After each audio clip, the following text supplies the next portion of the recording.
Shifting focus to the broader African market, Kenya is set to release its annual survey, which encompasses 2024 GDP data. Absa CIB estimates that GDP growth was 4.5% during the period. In the meantime, global think tanks have cut the East African nation's growth outlook for this year due to the effect of climate change on the agri-industry and spending cuts in the public sector. On the other hand, MasterCard expects Kenya to outpace the global GDP growth average with growth of 4.7% this year. Phumelele Mbiyo, senior macroeconomist at Absa CIB, joins us with his outlook on this front. Phumelele, thanks so much for your time this afternoon. Now, when looking at growth in Kenya, we've been seeing a slowdown throughout 2024, with the biggest slump recorded in the third quarter, where the economy hit its lowest level since COVID times. And let's start there. Let's start by reflecting on that and the factors that have been weighing on growth. To a large extent, it was due to the agricultural sector. The agricultural sector slowed down meaningfully during the course of 2024, and that, considering that it accounts for just over 22% of overall GDP, was a big factor that led to a restraining economic activity. But there were other factors as well. The tightening of monetary policy, for example, during 2023 led to a slowdown in the financial services sector. Credit growth was pretty restrained during the course of 2024. And similarly, there was constraint in the construction sector, which led to, which added to the deceleration in overall GDP growth during 2024. And talk to me further about some of your expectations for growth in the fourth quarter. We did see some of those protests as well slowing down towards the end of the year. Yes, there definitely was a disruption due to the protests last year. But actually, the Kenya National Bureau of Statistics released, about an hour or so ago, the figures for 2024, and it actually shows some upward revision to the third quarter GDP number, and overall GDP growth in 2024 was 4.7%, which is somewhat higher than what the 4.5% that we were expecting. But it does indicate that there is some underlying strength to economic activity. Even if you take a look at the agricultural sector, I mean, you'll remember that due to La Nina, there were concerns that agricultural production in East Africa in general was going to be depressed as a consequence of La Nina.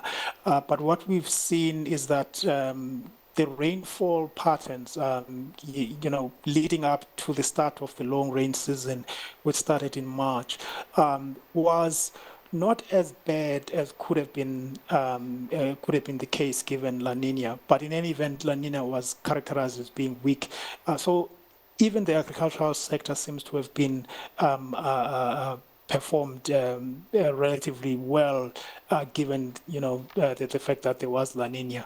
And there are other sectors of the economy that have continued to grow relatively strongly, underlining the fact that GDP growth, or there has been underlying strength in economic activity in the country. And how much of a boost has the loosening monetary policy also played in the economy growing? Just last month as well, the Central Bank of Kenya recently cut rates, and I think this was the fourth or fifth consecutive rate cut. Yes, it will eventually lead to an acceleration in credit growth.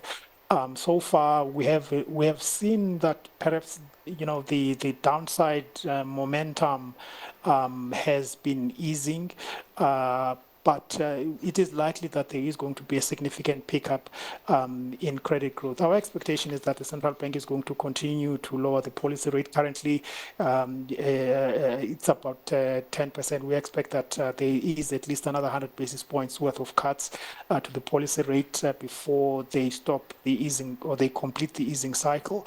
And that should, towards the end of this year, help to revive credit growth and allow the financial services sector to contribute positively to GDP growth. And we talked about cutting on public spending. We also have issues, or rather discussions still taking place with the IMF. Just talk to me about, these fiscal consolidation efforts and how, if we speed up that could also then boost growth. I think, the discussions between the government and the IMF for an IMF-funded program are quite critical because it allows not just the government but the entire economy to have access to international financing, which is crucial for financing investment spending in the economy. So those discussions are quite crucial. The government, as you indicated, they are in discussions with the IMF at present for an IMF-funded program. We don't know how long those discussions are going to take. It could very well take quite some time. There has been indications from the Prime Cabinet Secretary expressing hope that the discussions would be completed before the end of this year. But there's still quite a lot of uncertainty with regard to that. These discussions are going to be crucial, as I said, in terms of attracting IMF funding, but that funding will also act as a seal of approval, as it were, which will allow other financiers to have an easier time of extending financing to Kenyan enterprises, not just the government, but allowing, as I said, for investment spending to remain relatively strong. So when we look at, the domestic picture, it does seem like things are improving. We are still awaiting, those discussions to wrap up. When we look at the global picture, things are uncertain as well. We have the tariff story working its way that could affect global growth and then in turn affect Kenya's economy. We also have, the US pulling out aid on that front, also weighing in on the healthcare sector. With that being said, Phumelele, do you expect the growth trajectory to slow down this year? Or will we perhaps still see, that this ongoing growth trajectory coming through? I mean, in the medium term, our expectation is that GDP growth in Kenya will remain around the 5% level. There might be some slowdown this year, slightly below that, but overall, in the medium term, we still think that GDP growth is likely to be around the 5% sort of level. There are several reasons to think that consumer spending has been very strong, even in 2024, in spite of all of the challenges that have been highlighted by a lot of other commentators. Private consumer spending was pretty strong, still in excess of 7% on a year-on-year basis. So there are still reasons to think that GDP growth in Kenya is going to remain strong. The easing of monetary policy, the fact that inflation is so well contained, there are no underlying inflation pressures that are evident in the economy. Even food inflation, which has been the primary driver of upside pressures on overall headline inflation, it looks very likely that it will perhaps peak during the course of the first half of this year and perhaps ease given the fact that La Nina has ended. And the expectation is that going forward, there's going to be neutral, what they call ENZO neutral conditions going forward, which suggests that a return to normality as far as seasonal rain patterns are concerned.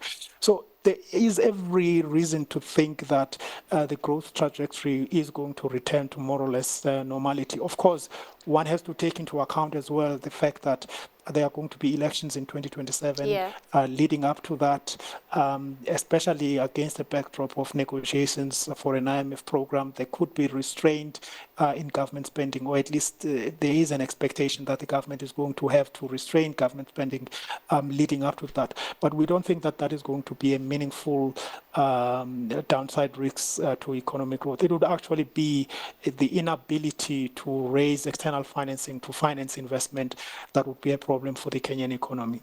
All right, Phumelele, thanks so much for your time and sharing your insights. That was Phumelele Mbiyo, Senior Macroeconomist at Absa CIB.